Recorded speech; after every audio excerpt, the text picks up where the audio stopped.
All right, good afternoon, guys. So today we're going to be looking at a couple different types of lines. Well, I shouldn't say types of lines. There are a couple different ways you can write a line, okay?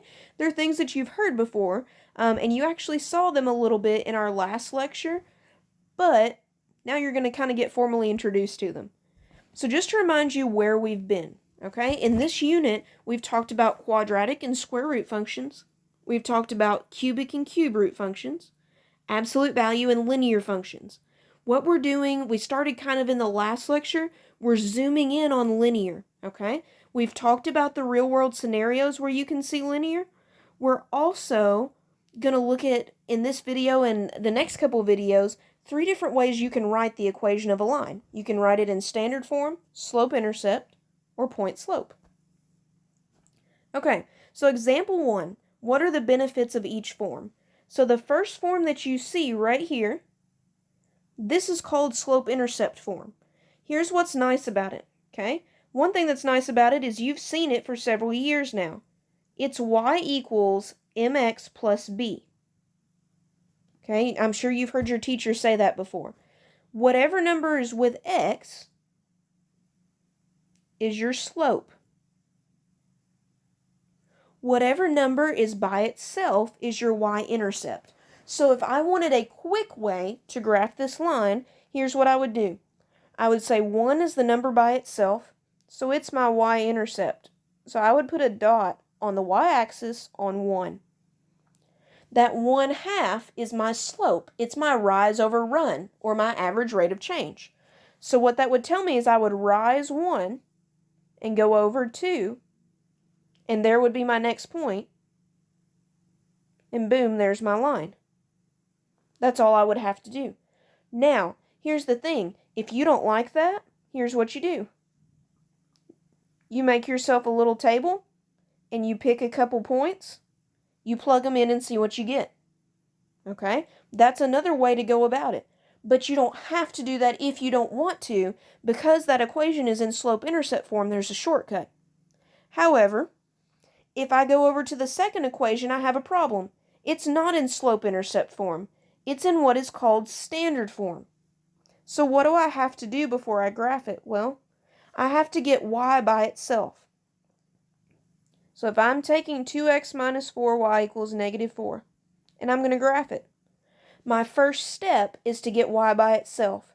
So that 2x, it's got to go. So it's positive. To cancel it out, I subtract it on both sides. So now I have negative 4y equals negative 2x minus 4. Well, y is closer to being by itself. It's not quite there yet.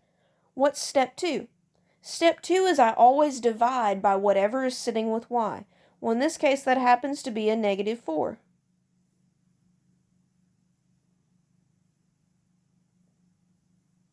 Okay. At this point, I just see if I can reduce anything. Well, first of all, negative 2 over negative 4. 2 negatives make a positive. 2 over 4, and you can type this in your calculator, reduces to 1/2. What about negative 4 over negative 4? Well, again, the 2 negatives make a positive, and 4 over 4 reduces to 1. So looky there. It's the same equation that we just dealt with.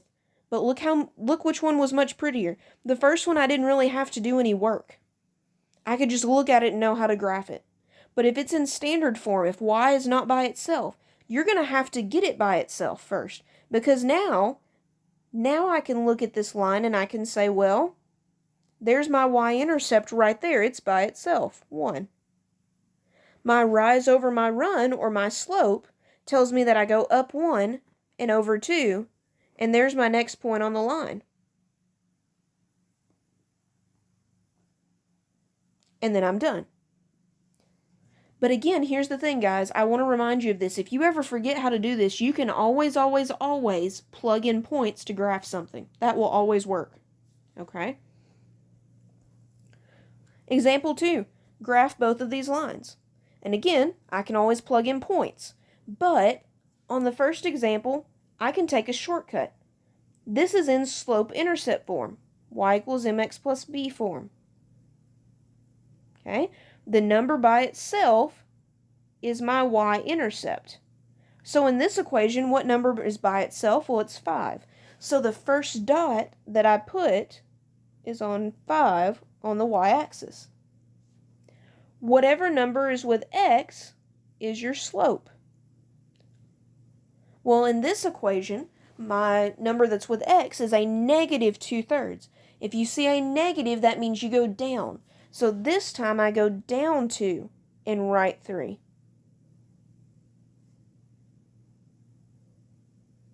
And there's my line. Okay? When I look at the second example, I can't do that. It's in standard form. Okay? Y is not by itself. So I've got to get it by itself. And we'll do that in a different color. So we have 4x plus 3y equals negative 6. If I want y by itself, step 1 is I've got to move the x. Okay, I've got to cancel it out. So I subtract it on both sides. So I now have 3y equals negative 4x minus 6. And again, I don't combine those and call that negative 10x because those are not like terms. Step 2 is I divide everything by whatever is with y. Then I see if anything reduces. Well, negative 4 over 3. 4 and 3 don't have anything in common. So I leave it alone. However, negative 6 over 3 will reduce. Negative 6 divided by 3 is negative 2. Now I have transformed my line into slope-intercept form. Now I can graph it. So my y-intercept is negative 2. My rise over my run, my slope, or my average rate of change, is down 4 over 3. So I'd go down 1, 2, 3, 4, over 1, 2, 3, and there's my next point. And then I'm done. Okay? Alright, last example here. Sometimes they're not going to ask you to graph the line. They're just going to say, tell me what the slope and y-intercept are. Well, if I'm going to do that, I need to take this standard form equation right here and get it in slope-intercept form. Get y by itself. So step 1, I cancel out the x. So if I have a negative 3x, what cancels that out? A positive 3x.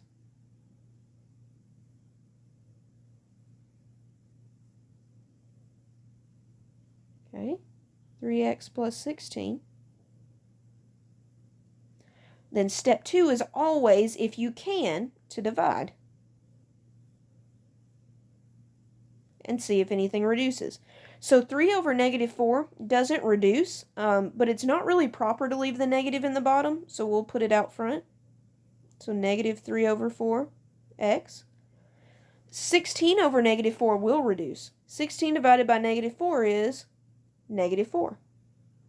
So if you are asked for your slope and your y-intercept now, all you have to do is figure out which number is with x and which number is by itself. The number that is with x in this case is negative 3/4. Let me get a good color here. So negative 3/4 is your slope because it's with x. Negative 4 is your y-intercept because it's by itself. And then you're done. Okay? So happy graphing and happy converting. That is the end of our discussion about standard and slope-intercept form.